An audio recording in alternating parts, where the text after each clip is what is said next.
Toutes les places assises dans les taxis et taxibus peuvent de nouveau être occupées par les passagers avec leurs masques. À l'issue de la réunion tenue mercredi dans la soirée avec les commissaires provinciaux de la police de Kinshasa, le gouverneur de la ville est revenu sur sa mesure, exigeant aux conducteurs des taxis et taxibus de transporter seulement la moitié de leurs passagers requis, soit 50%.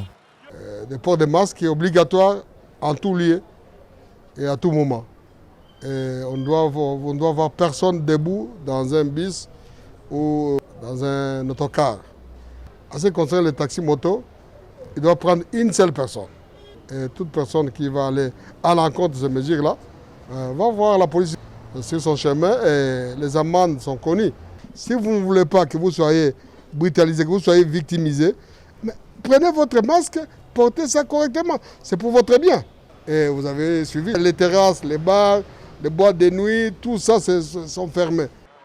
Cette mesure de limiter à 50% les passagers dans les transports en commun avait paralysé la journée du mardi 23 juin. Dans la capitale, les prix de la course avaient presque doublé et beaucoup de personnes ont été contraintes à faire la marche. Bien sûr, le gouverneur a pris la décision de façon que non, tout respecter les gestes barrières et ça dit bien parce que malade déjà. Mais il fallait payer des mesures de façon que non, les receveurs pas mal transporter. Ba déclarer que non deux par bar to boya ngote ça malamu mais ba recevoir ba ko bazo matcha bazo senga ba 3000 francs ba 2000 francs ba obeta ba demi terrain siko population ezomona pasi bato ebele ba otambola makolo normalement so ba arrêter ndengwana il fallait que l'état ebimisa ba bis ebele pona bato ba facilité ezala bato ba kota pe bien ba kinda pe misala na bango siko transport est comme double. Là, on a mis 6 000 francs dans la journée, mais au côté, il sera 6 000 francs. Dans son arrêté, pris le lundi 21 juin, le gouverneur Jean-Tini Ngobila a renforcé les mesures de lutte contre la propagation de la troisième vague de Covid-19 à Kinshasa. Ces mesures intervenaient après la découverte des variants indiens et sud-africains sur les sols congolais. De toutes les mesures, celle de limiter le nombre de passagers dans les taxis, taxibus et bus avait suscité un tollé public.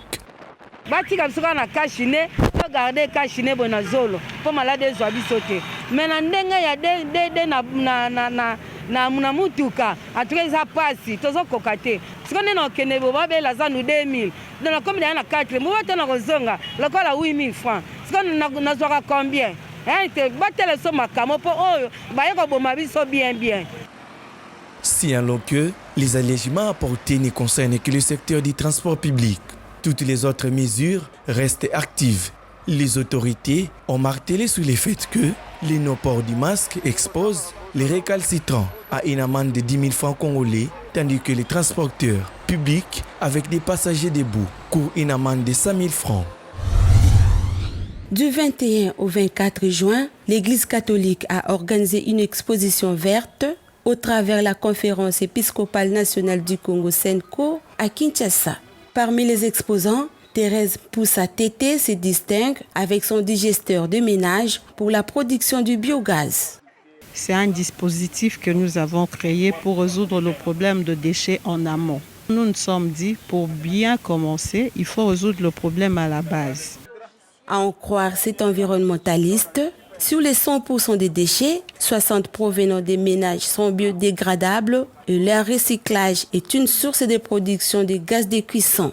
Vous avez déjà suivi que la forêt d'Amazonie a déjà perdu beaucoup sur la biodiversité. Alors nous sommes restés presque la seule forêt et nous devons bien la garder. Raison pour laquelle nous proposons ça, parce que si on arrive déjà à utiliser le biogaz, ça résout déjà le problème. D'abord, sa cuisson est rapide, il ne dépense pas son argent, seulement ses déchets l'aident à avoir de gaz, donc le problème sera résolu.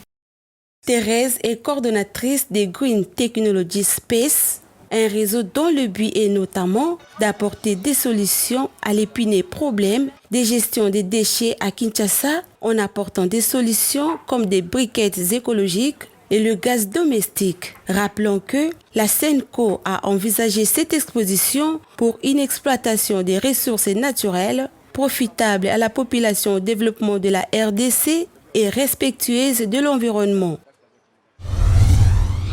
1 milliard d'arbres, le projet qui semble avoir de l'ampleur, mais pourtant n'est que éphémère du fait qu'aucun encadrement préalablement annoncé sur la formation des élèves n'est réaliste. Pour certains environnementalistes, il se dégage un manque criant de la planification du projet. Aucun programme détaillé n'est connu à ce jour. Ce qui nous a poussé à faire ces analyses, c'est que depuis que le projet a été lancé jusqu'à maintenant, nous avoisinons déjà 6 mois. Et donc, il est difficile aujourd'hui de savoir le nombre d'arbres déjà plantés qui suivent l'évolution de ces arbres. Parce que vous devez savoir que planter un arbre est une chose et l'arroser, suivre son évolution, l'entretien en est une autre.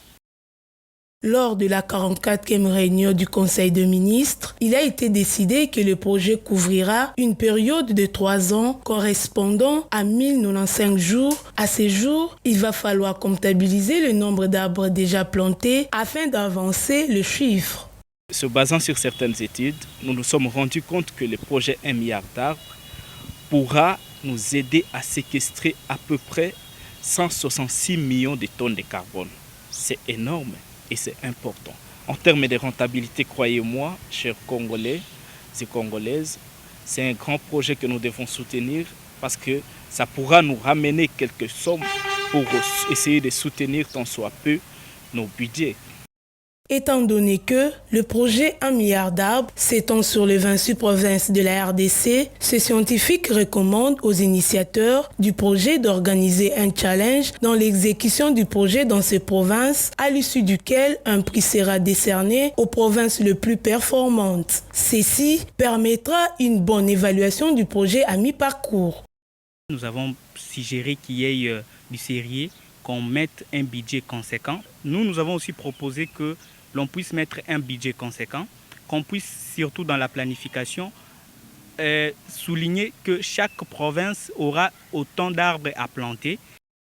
En dehors du milieu scolaire, ces passionnés de l'environnement sollicitent que soient créés des sites appropriés pour la plantation d'arbres dans les différentes provinces qui seront bien surveillées par une équipe à mettre en place. Vu l'ampleur du projet, l'élargissement de la main-d'œuvre pour plus d'efficacité et un budget conséquent réparti clairement en fonction d'activités à réaliser doivent impérativement être mis en place pour que le pays assiste à la réussite de ce projet.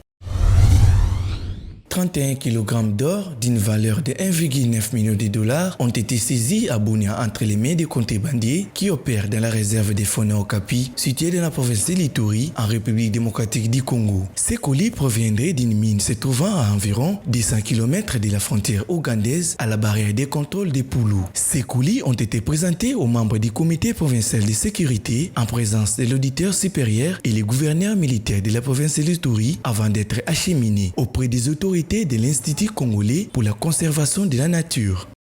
Tout ce que nous allons demander, que tout le monde se conforme aux lois, et je crois que tout va bien se passer. Il n'est pas interdit de faire des exploitations, mais il faut que ces exploitations profitent à la province, mais il faut aussi que ces exploitations se font en respectant les lois et les règlements de la République. Donc c'est tout ce que nous leur demandons. Ceux qui se retrouvent à partir de maintenant à l'intérêt des limites de les protéger, nous leur demandons de commencer à quitter volontairement parce que c'est de cela qu'il s'agit ici.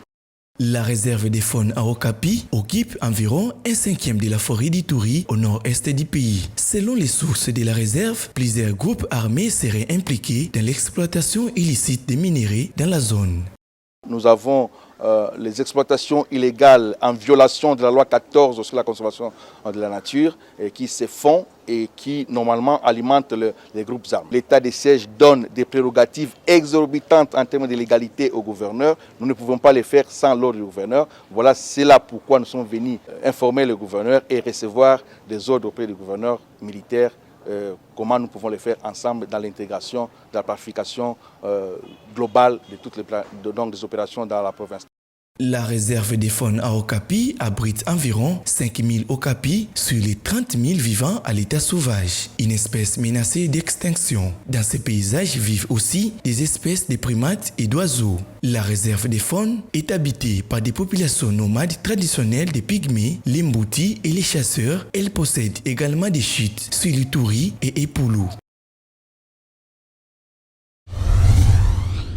Le parc national de Virunga a été créé en 1925 dans l'est de la République démocratique du Congo, ce qui en fait le plus ancien parc national de l'Afrique. Il a pour objectif de protéger les gorilles des montagnes. À l'origine, il était désigné sous le nom de Parc Albert.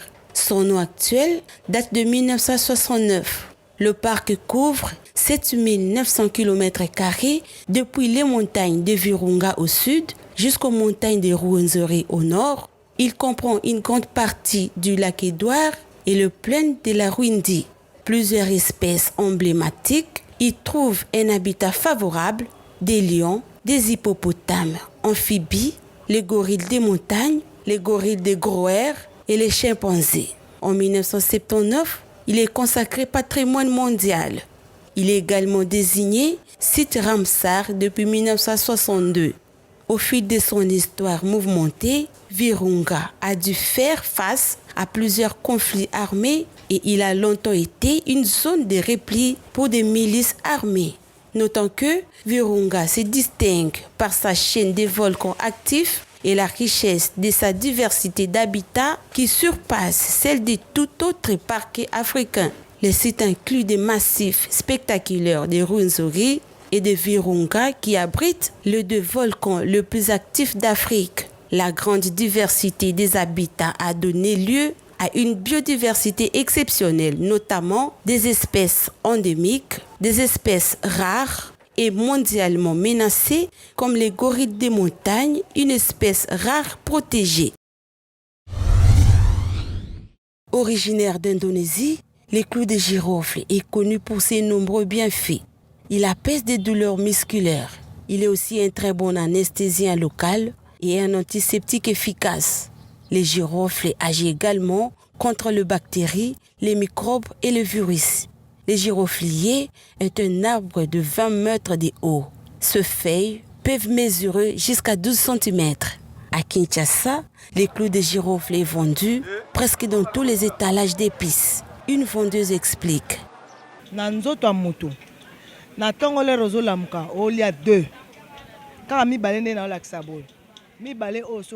est demandé d'en manger 2 chaque matin. Cela pique un peu la langue. Tu as du courage, même au cas de la grippe, ça soigne.